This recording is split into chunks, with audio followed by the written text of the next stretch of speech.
Ignite to impact. You're listening to Ignite to Impact, a podcast that inspires to make positive, meaningful change in the lives of others and helps others pursue their passions. My name is Geneva Williams, and I'm a leadership strategist, best known as the Vibrant Life Architect who helps women with their next moves. I'm sitting down with influencers to talk about their process, the lessons they've learned, and how to make an impact. And I am delighted to be bringing you Ola Jackson. Yes, I'm sure you've heard of her. For 29 years, she's been president of OWN, the Onyx Woman Network. And she's been a voice, and frankly, she's given a voice to many, many women in business. She's also started a lifestyle blog called Your Stylish Ways that infused cooking and fashion with self-care tips and many inspiring stories to offer women ideas about how to use self-care activities and how to bring them into their lives. You know, that's right up my alley. I love it. And I was just talking to her about she's gotten so many awards. She's getting ready to receive a Woman of the Year award. She's been named as Talk Magazine's Woman of Distinction, the SBA Business Champion Award, and she got the New Pittsburgh Courier Woman of Influencer Award. So you see why I'm just delighted to have Ola Jackson with me. How are you, Ola? I am delighted to meet you because I have been watching you. Oh, you have? Oh, yes. I've been watching you on Facebook, and of course, Pam Perry got you everywhere. Yeah, oh, yeah, but that's what Pam Perry does. Yes. So I'm stalking you at this point. Oh. Well, back at you, because I've been so impressed with, how you approach talking and sharing your stories with women. So tell us, what is your story? How did you get involved in this business? Oh, my goodness. My story came about as a woman who needed to shift her gears.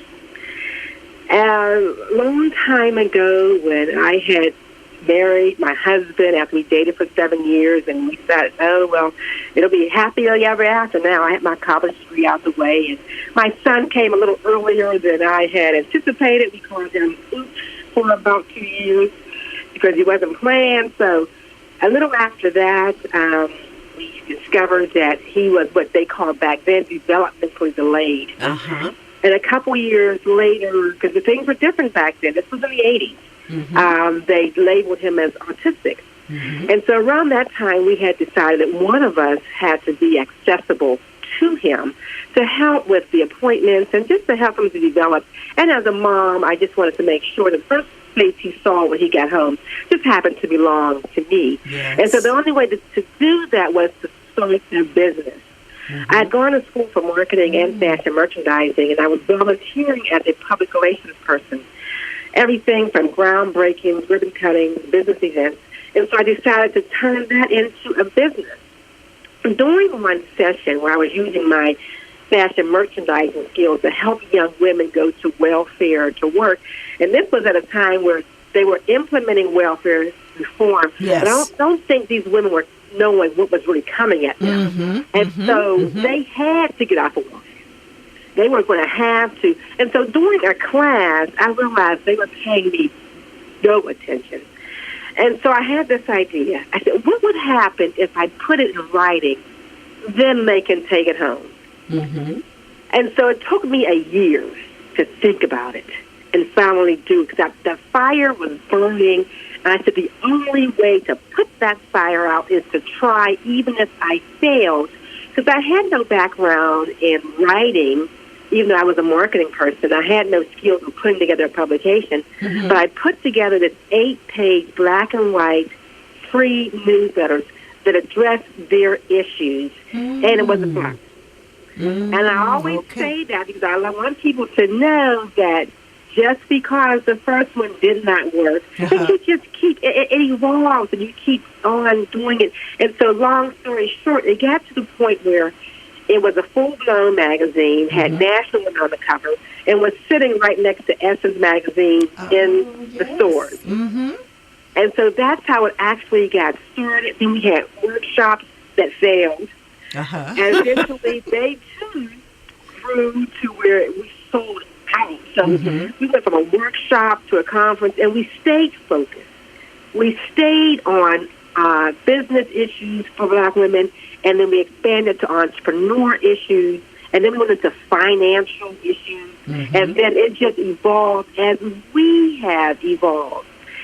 And after we celebrated 25 years in business, and I stopped printing a hard copy, I was overwhelmed, it was expensive, and so I said, okay, I am this aging woman who's still too young to be old. Okay. And I thought I was stylish, I worked out 5 days a week. And I asked this question that women were asking me, what about me? These were women who were in their 50s, weren't seeing themselves reflected on television. We were lumped into a consumer base of other Black women who really weren't our age, and we had different needs. And so I said, well, let me do a blog. Now, I'll do this blog, and I'll focus on fashion and style. But I knew that self-care was relevant for our survival. Because all that we go through on a daily basis, whether we're juggling kids and grandchildren, having to be a wife to a Black man who has to endure so much in life, all of that is on us. And if we don't focus on self-care, what's going to happen? But I realize also some of us want to engage in it, but we don't know what to do and how to do it, or to see a model of what to do. And so that's when I infused the self-care component into our Your Stylish Ways blog. When I'm talking about fashionable eyeglasses, I'm also saying you want to get your eyes checked. When I'm talking about stylish shoes, I'm also saying get your feet checked. So that way it's infused into the style that Black women have always owned. And so that shifting of gears in my life and in my business, my surroundings, my mindset took place as I began to enter 60 next year. So that's my story. Okay. Well, let me tell you, I just knew there was a reason why we were going to connect on our conversation. Because, you talk about that becoming 50, and it's that milestone time in our lives. You look at it, you think, ooh, half a century. Well, I'll be becoming 60. That's right. So but as you talk about, but it starts that road to 55 and 60 and 65, and you look up, and so becoming 50 plus, does bring about a lot of changes. And I love how you marry the looking good with the, you got to feel good too. So tell me what it is. What are your top tips that you give to women about taking care of themselves? Because, I believe that self-care ain't selfish. No. And we should not see it as a luxury. So what do you say to women? I roll out it all the time because I say start every day by doing something for yourself. Every day. I don't care if you sleep an extra 5 minutes. I don't care if you take that time to meditate. At 6 o'clock in the morning, I'm out the door at the gym. I went this morning because at the end of the day, I don't know what's going to happen today, good, bad, or indifferent. I have to have the mental clarity to deal with an irate customer. I have to have the mental stability to stay sane and juggle so much because I have to take care of myself first and foremost, because this will all be gone. There won't be no business after a while. And who knows the security of the marriage? Children move out. Yes. So things happen. So you have to make sure that you are happy, because they don't teach you how to be happy in school. I've never gotten a happy award. I got the award, but nothing to be happy award. So that is where I am with my mindset and who I am today, is working on things that bring me peace in this chaos in the world that we live in today. And it is so much coming at us. We're overwhelmed by social media. Yes. Where people are judging us. So I have found so much peace in finding a lifestyle that works for me. So I said to other women, before you put your feet on the floor, just sit there for a minute, because you're running out the door. When I'm in the morning and I'm driving, I'm seeing people speeding to work, and I'm thinking, are they speeding because they're late, or are they speeding because they anxious to get there? Which one? To get where they're going. They get right. And so I'm just peacefully and I'm so happy, because at close to 60, I only take one medication. I got one major issue, that's the thyroid. I have friends that get aches and pains, but I take care of myself. On Sunday night, it's pamper day, mini spa, mini facial for myself, and we have to know that we deserve that. We're worth that. Yes, absolutely. And so, and I couldn't agree with you more. And I really do, I like to think about self-care as, of course, the physical and, part, and you soak in a tub and, you get that, nice aroma from candles. But I do think it affects all, is physical self-care, there's emotional, psychological, it just, lots of different ways that in fact you can self-care yourself. And so it's just about people who are around you too. Maybe you have to eliminate some people who are around you. That's right. It's energy work. Right. And that's self-care in itself.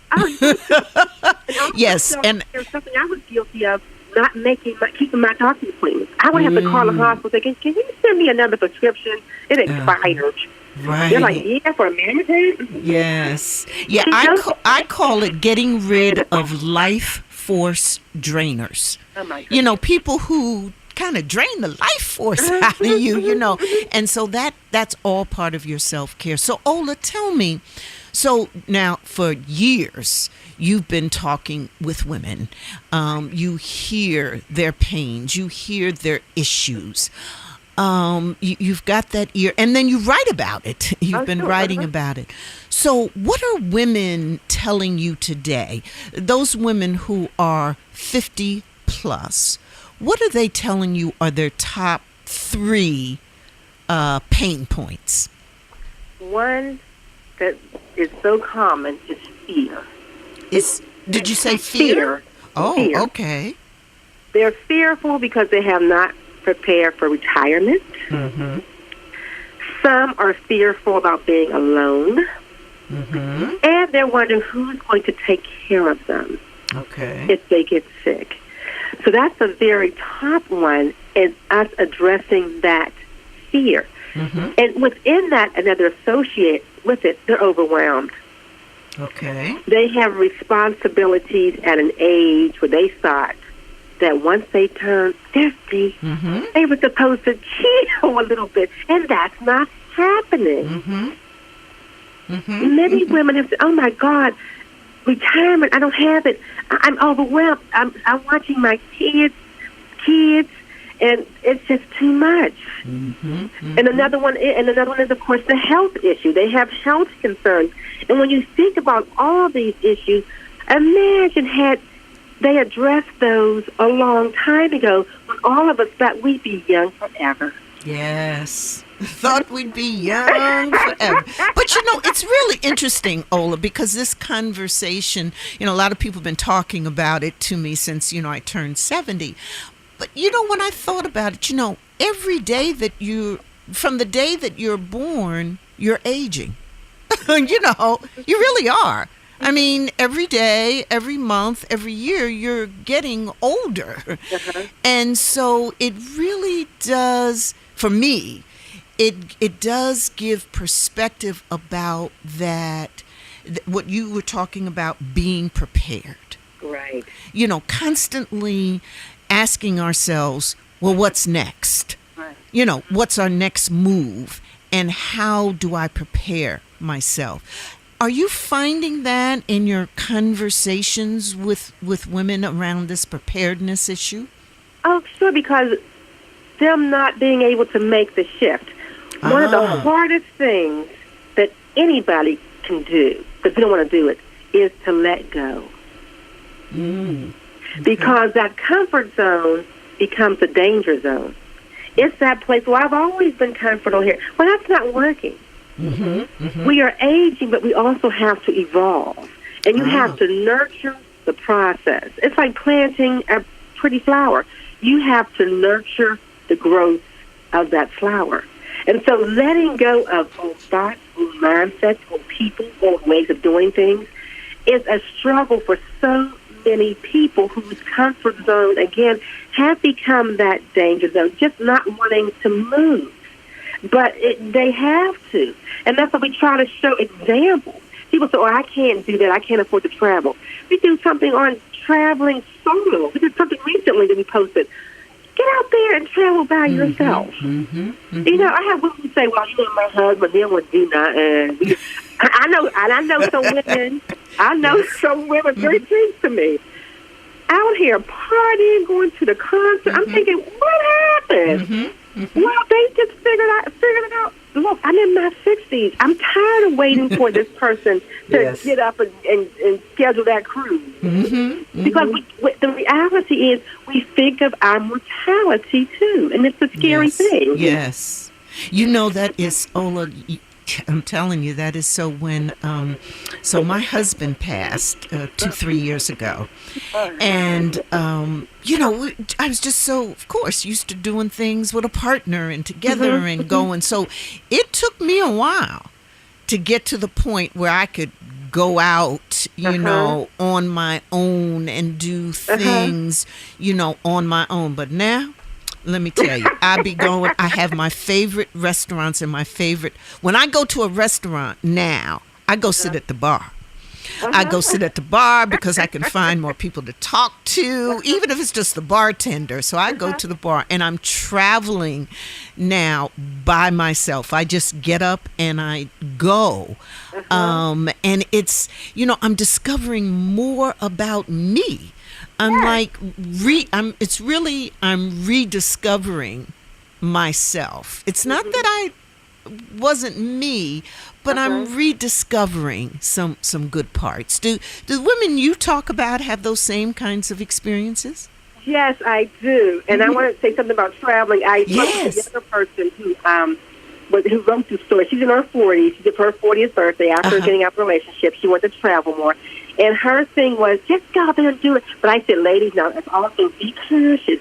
And she said, no, so cautious to the wind, just go. I said, I think this was an age difference where, they're older, but be careful. But her whole mindset was different than mine, that I'm going to travel, but I'm going to be cautious about it as well. So, women are saying, I am going to do this. They're afraid. It's like putting your foot in the water, and all of a sudden they just take off swimming because there was something in there that you never let out. That you never let the things that are on your bucket list. Yes. Do that. And sometimes when opportunities come towards you, don't let them go because we're not at an age where we can say, oh, I'll do that in 5 years. Oh, no. If the opportunity presents itself, because I always wanted to go to Martha's Vineyard. And a friend called me and said, oh, we're planning a trip. Call me in 5 days. I had already moved. I didn't need 5 days. That was on my bucket list. I was ready to go. I was so happy. Another friend called and said, you want to go to South Africa to speak? I was like, are you serious? Well, Ola, you're still winning awards. You're traveling. You're doing all these things. So what are your secrets to staying vibrant? Well, I think the fact that I can put in 2 hours some mornings, that certainly helps. Okay.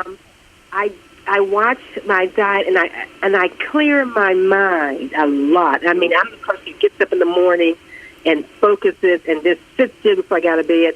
I love taking yoga. I don't surround myself with a lot of people. Okay. As I get older, my circle has shrunk. Okay. Because I can't let somebody drain me. Okay. I can't let somebody with excuses drain my soul. But you stay connected. Oh, without doubt. Yeah. Okay. Because I know who to stay connected to. Okay. All right. Because we do know that as we age, it becomes even more important to stay connected. Oh, well, yes. I never really understood, as much as I do now, the value of friendships as it pertains to self-care. As we age, true friendships. I have a friend who only has a son. He lives out of town, and she was sick. Uh-huh. So it was her 60th birthday, and I got her a very nice gift. And when she got sick, I was checking up on her. Her computer came to my house. I took it to her because she ordered a computer. And so there were some things that, because she had no other family, I'm here for her. She's here for me. And it really was later in life that I began to cherish those people who I value so much, and really able to say, I need you. Yes. Yes. Well, Ola, I just can't tell you how inspiring I think this conversation has been, because you gave us so many good nuggets. I love this whole thinking about the need to make shifts and be prepared, and you're not just aging, but it's not about aging, it's about evolving. Yes. And how you gave us these top things that women who age, women who are becoming 50, women who are 50 plus, however we want to define that, how they're, they do experience some fear, because they're not prepared and they're overwhelmed. You've given us, such great gems. Let me ask you too, Ola, what do 50 plus women who are over 50, you see how I use a lot of these terms, what do they want, how do they want to be referred to? What has been your experience? Oh my God, it's a mixture of so many things, because so many of them have become grandmothers, so they call themselves grandma and this, that, and the other. But they don't use old. Right. They seldom even use aging. So they're just of a woman of a certain age. Woman of a certain age, certain age. Whether that's in their 50s, 60s, or 70s. Aging, what we started a program called Stages. Okay. Because the word age is in there, and we say this is a stage of your life. It is a stage of your life. So when I say that, I get myself through some hard times, so I say, this is just a stage. Yes. Even the good things, I tell myself that's a stage. Okay. And so don't get too comfortable there in that stage, because something may happen. And so we do a podcast called Stages with Ola Jackson, and we do a meetup called Stages. Oh, exciting, exciting.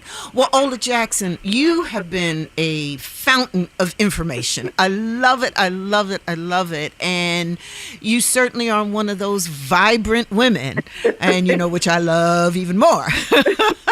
And because, again, the things that you talked about, the nuggets you shared, many of them I find just are so aligned with the Vibrant Life Blueprint, which is an online course that I have for women who are trying to figure out their next moves. And a lot of those women are trying to figure out what's next after turning 50. But particularly as you talked about the whole self-care, and I just love that you've been here and been able to share some of your wisdom, your unique life experiences, and we share a lot in common. Yes. And I just congratulate you on all the awards you've gotten and the award that you're getting in a few weeks, Woman of the Year. Thanks for being with us. Oh, thank you. I appreciate meeting you, and I appreciate Pam, the connector. Yes, yes, absolutely. Isn't she a gem? She does Yes, it so she is. effortlessly. Thank you, Ola, so much for being my guest.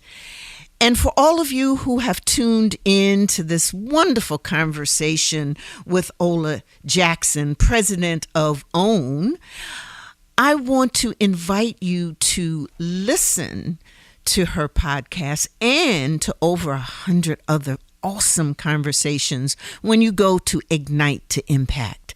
This is Dr. Geneva, and I'll see you on the other side. Ignite to Impact.